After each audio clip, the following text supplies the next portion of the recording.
All right, today we are diving into a book that is, well, legendary. It's been called a work of genius, it's been called a complete fraud, but no one can deny it's one of the most ambitious books ever written. It claims to explain everything.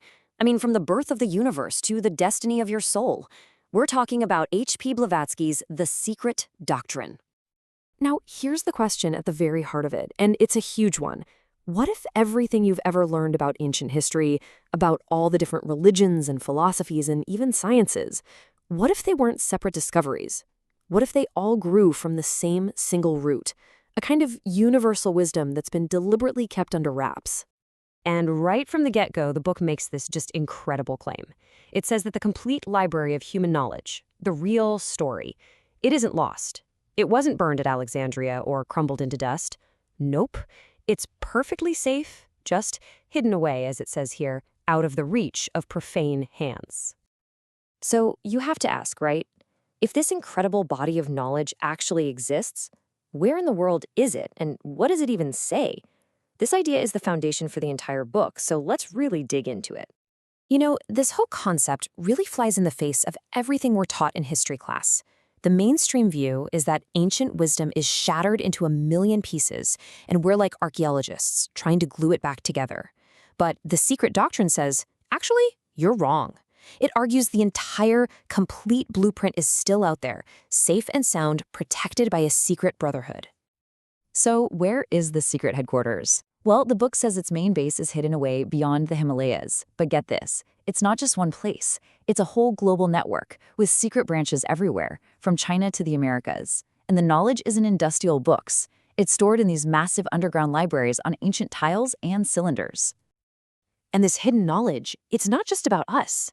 It claims to tell the story of creation itself, starting way, way before our planet or even our sun ever existed.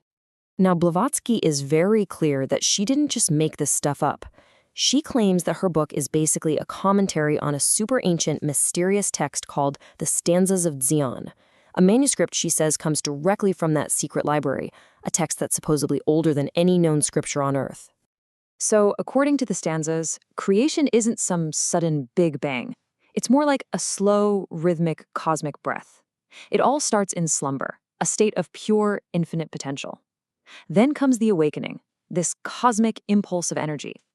And this energy is then used by these intelligent forces called the builders, who start to shape reality, weaving the very fabric of the universe into existence.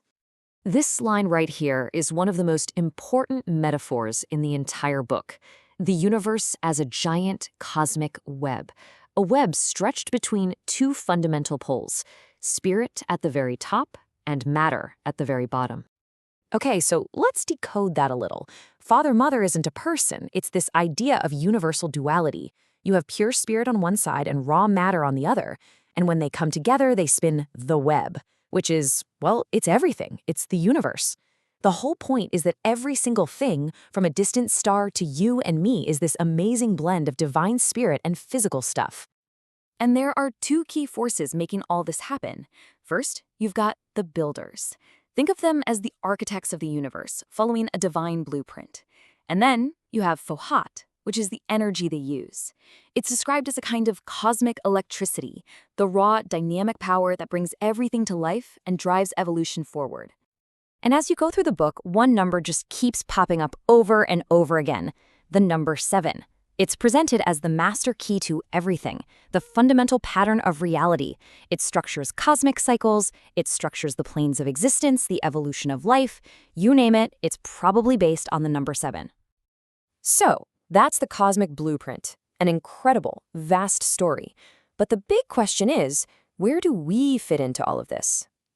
The book's second volume is all about that, telling this epic story of our own origins that it calls anthropogenesis. And, I mean, forget what you learned in biology class. We're not talking about evolution over a few thousand years. This is a story of spiritual evolution over millions of years. The book says humanity has evolved through 7 major stages, or root races, and that we actually started out as beings who weren't even physical. Yeah, our journey, according to this, was pretty wild at the start. The first race was totally ethereal, like ghosts made of fiery dust. The second race got a little more defined, but still not physical. It's not until the third root race that we finally start to solidify into a physical form. And this is the game-changing moment where humanity separates into male and female. Think about that. It means our physical, gendered bodies are just a temporary stop on a much, much longer journey. And none of this happens by accident. The book describes all these different hierarchies of cosmic beings that are guiding our evolution. For instance, our physical bodies, they were supposedly built around an energetic template, an astral form that was provided by these other spiritual beings called the lunar ancestors. This also means that the personality you think of as you, the self that you are right now, is really just a shadow. It's a temporary reflection of your true divine self, a watcher that's immortal and exists on a much higher spiritual plane. That's your real core. Okay, so after laying out this absolutely massive history of everything from stars to souls, the book gets to a really important question. Why? Why reveal all of this secret information to the world now? What was the real point of publishing the Secret Doctrine? The goal, plain and simple, was to build a bridge between science and religion. Blavatsky basically argued that the huge fights between them were all based on a big misunderstanding. She said that both modern science and modern religion are just broken pieces of that one original unified truth, the very secret doctrine she was trying to share. And this is where it all comes back to us, to the individual. We're not just supposed to sit back and watch this cosmic show. The whole idea is to understand the divine plan and then consciously choose to take part in it, to become, like it says here, a co-worker with nature. And that really is the final mind-bending question the book leaves us with. It totally challenges our modern idea that we're inventing knowledge for the first time. Instead, it suggests that maybe, just maybe, the highest form of learning isn't creating something new, but remembering a profound universal wisdom that was never really lost to begin with.